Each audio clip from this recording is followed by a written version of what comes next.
Hello friends, welcome again. As discussed in the previous videos, we have now understood that the use of object-oriented programming was one of the major paradigm shift in the software development industry, and it has got wide acceptance as it suits the most use cases. We have also mentioned that every programming paradigm has its own conceptual framework, mindset, and way of thinking. So in the upcoming videos, we will try to understand the thought process of object oriented approach. We will start getting into the object oriented mindset and will try to understand the related concepts on which it is based. So, let's get started.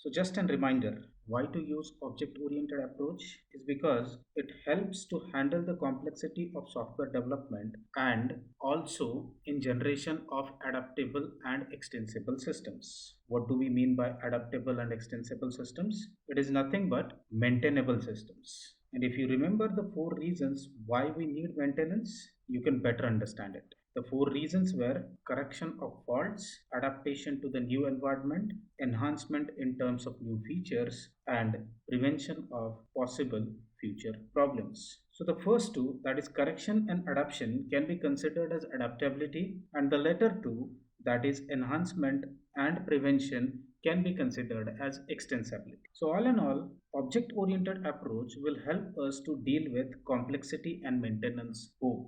And how come it is possible?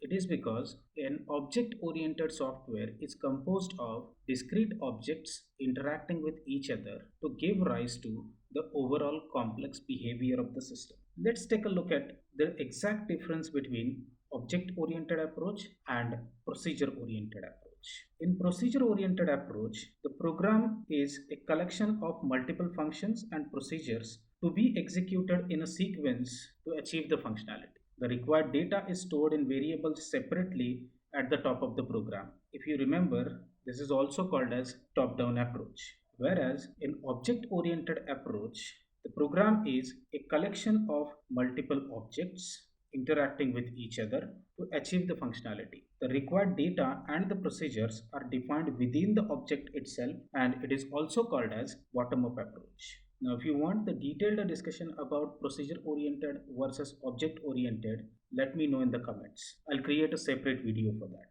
But what is object? Object is one of the main important building block on which the object oriented approach is based. It is the key and root element around which the entire object orientation revolves. We cannot understand anything in object oriented without the understanding of this concept called object. Object is the root concept and object model is the conceptual framework of object oriented paradigm. What is object model? Object model is basically divided into two parts, major pillars and minor pillars. Sometimes they are also referred as major elements and minor elements. The major elements include abstraction, encapsulation, inheritance, and polymorphism.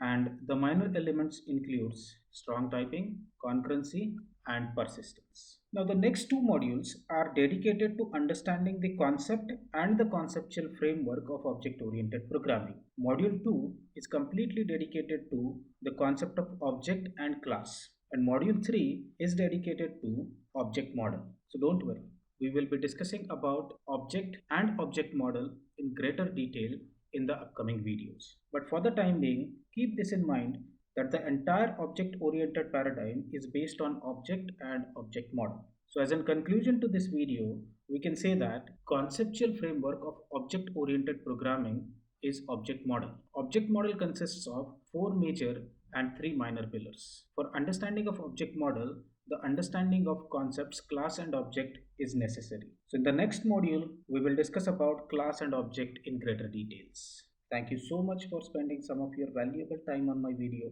I hope it was worth, helpful and knowledgeable for you. If you have liked the video, please press the like button. Do share it with your friends. And for more such videos, do subscribe to my channel and press the bell icon so that you will be notified whenever I post a new video. Thank you.